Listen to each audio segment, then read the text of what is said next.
Evelyne Delia, icône de la télévision française, a connu bien des joies et des peines au cours de sa vie de plus de 7 décennies. Mais la plus grande tristesse fut sans doute le décès de son mari bien-aimé, Philippe Maraninchi, le 11 avril 2017.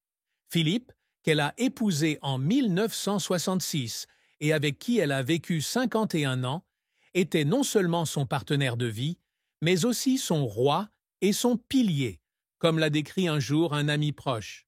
Son décès soudain suite à un accident vasculaire cérébral, AVC, en 2014, qui lui a laissé des handicaps moteurs et lui a finalement coûté la vie 3 ans plus tard, a été un énorme choc pour Evelyne. Dans une rare interview avec Gala en 2020, elle partageait « Quand j'ai perdu Philippe, j'ai eu l'impression qu'une partie de moi était partie. Mais il faut être fort, plus fort que d'habitude, parce que c'est la vie. Cette tristesse ne vient pas seulement de la perte du seul homme qu'elle ait jamais aimé, mais aussi du sentiment de vide, de devoir continuer à vivre sans la présence de la personne qui l'a accompagnée à travers tous les hauts et les bas. » Une autre tristesse qui a profondément marqué la vie d'Evelyne est son combat contre le cancer du sein en 2012. Bien qu'elle ait gardé sa maladie secrète et ne soit absente de TF1 que quelques mois pour se soigner, le changement de son apparence, notamment le port de perruque, a été remarqué par les téléspectateurs avisés. Dans l'émission C'est à vous sur France 5, elle confiait un jour « Je ne veux pas partager car chacun a ses problèmes, mais quand je reçois des milliers de lettres du public, je comprends que ma présence peut aider quelqu'un. » Cette tristesse n'est pas seulement une douleur physique, mais aussi une solitude dans la bataille silencieuse, quand elle doit cacher sa peur pour maintenir une image forte devant le public. Cependant, comparé à la perte de Philippe, le cancer semblait être un défi qu'elle pouvait surmonter, tandis que la douleur de perdre son mari était une blessure qui n'a jamais complètement guéri. Un autre événement qui a contribué à la tristesse d'Evelyne est le cambriolage et l'incendie survenu en Normandie en 2010. La maison de Thomère-la-Saugne, où elle et Philippe cherchaient souvent la paix, a été cambriolée par des voleurs, puis incendiée. Cette perte, bien que matérielle, est aussi symbolique, car c'est là que sont conservés les souvenirs de sa famille. Cette tristesse, bien que moins grande que la perte d'un mari ou la maladie, reste une blessure au cœur d'une femme qui chérit toujours les choses simples de la vie. Le parcours d'Evelyne Delia est un parcours inspirant, d'une jeune fille entrant dans le monde de la télévision à une icône irremplaçable de TF1. Née le 19 avril 1948 à Cologne, en Allemagne, d'un père directeur commercial français et d'une mère allemande propriétaire d'une parfumerie, Evelyne grandit dans le 15e arrondissement de Paris. Elle débute sa carrière à la fin des années 1960 à l'ORTF, Radio-Télévision France, comme speakerine, un métier qui requiert du charme et la capacité d'improvisation devant la caméra. En 1969, elle apparaît dans l'émission Chansons et champions, marquant ainsi ses premiers pas sur la voie de la télévision. Mais ce n'est que le 22 septembre 1992, lorsqu'elle devient officiellement présentatrice météo sur TF1, qu'Evelyne s'impose réellement auprès du public français. Le plus grand succès d'Evelyne a été de faire des bulletins météo un élément indispensable de la vie quotidienne des Français. Avec un sourire éclatant, une attitude professionnelle et une voix chaleureuse, elle a transformé des numéros arides sur la température et la pression en histoires intimes. Elle détient le record du contrat le plus long chez TF1, plus de 50 ans de service ininterrompu, preuve de sa ténacité et de son dévouement. En 2000, elle est nommée directrice du service météo de TF1 et dirige également depuis 2009 le service météo de LCI, confirmant ainsi sa position dans le secteur des médias. Des prix tels que le prix de la meilleure présentation météo, 1994, le trophée au Festival international de la météo de Québec, 1998, et de Montréal, 2000, sont des jalons en reconnaissance de son talent.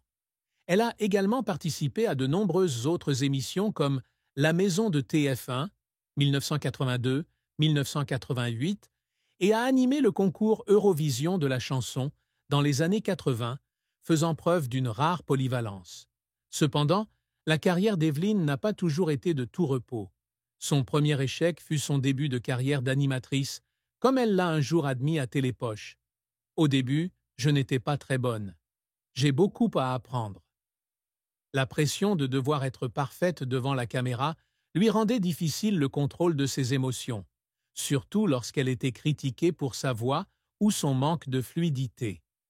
Un autre revers a été lorsqu'elle a dû s'éloigner des ondes en 2012 en raison d'un cancer du sein. Bien que son absence n'ait pas été rendue publique, elle a suscité des rumeurs et des pressions de la part du public, ce qui lui a fait craindre de perdre son poste tant apprécié. Revenir à la perruque et aux commentaires publics sur son apparence a été un grand défi, mais elle l'a surmonté avec résilience. Les efforts pour faire pleurer Evelyne viennent souvent du dévouement au métier. Elle a confié un jour à Télé 7 jours, lors d'une interview, qu'il y avait des jours où elle préparait les informations jusqu'à tard dans la nuit, juste pour être sûre que chaque détail soit correct. Lorsque Philippe est victime d'un AVC en 2014, elle persévère chaque jour devant la caméra, malgré le chagrin de devoir le laisser à la maison avec les infirmières. Une amie proche a confié à Paris Match: elle pleure beaucoup dans les coulisses, mais ne le montre jamais au public. Après la mort de Philippe en 2017, elle n'a pris que 3 semaines de congé avant de revenir, les larmes coulant silencieusement alors qu'elle se tenait devant une carte météo, essayant de garder le sourire car « le public a besoin de moi ». Ce sacrifice n'est pas seulement pour le travail, mais aussi sa façon d'honorer Philippe, qu'il a toujours soutenu dans sa carrière. Evelyne Delia n'est pas seulement une présentatrice, mais aussi une femme ambitieuse avec de grands objectifs. L'un des objectifs qu'elle s'est toujours fixé est de devenir un symbole de durabilité et de professionnalisme dans l'industrie de la télévision. Maintenir sa position à TF1 pendant plus d'un demi-siècle, malgré les changements d'époque et la concurrence féroce, est un objectif qu'elle s'est toujours efforcée d'atteindre. Je ne veux jamais remplacer personne, mais je veux toujours saisir les opportunités, confiait-elle un jour à Télé Loisirs. Ce succès n'est pas seulement le fruit du hasard, mais aussi le résultat d'un travail acharné et de la capacité à se réinventer, du simple présentateur à l'expert météo de haut niveau. Un autre objectif qu'Evelyne poursuit est de sensibiliser à l'environnement à travers son travail.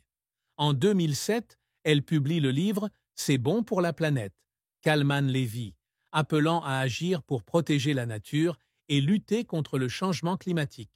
En tant que directrice des services météorologiques, elle a introduit des technologies modernes comme la météo interactive dans le journal télévisé en 2012, aidant les téléspectateurs à mieux comprendre l'impact de la météo sur leur vie.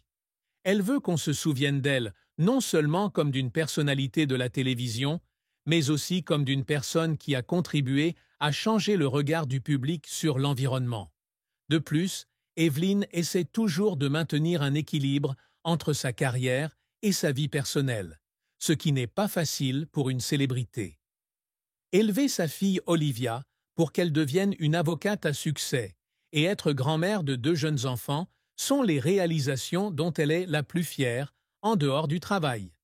Chaque défi que je surmonte me rend plus forte et je veux que mes enfants et petits-enfants le voient, a-t-elle déclaré à S, le magazine de Sophie Davant.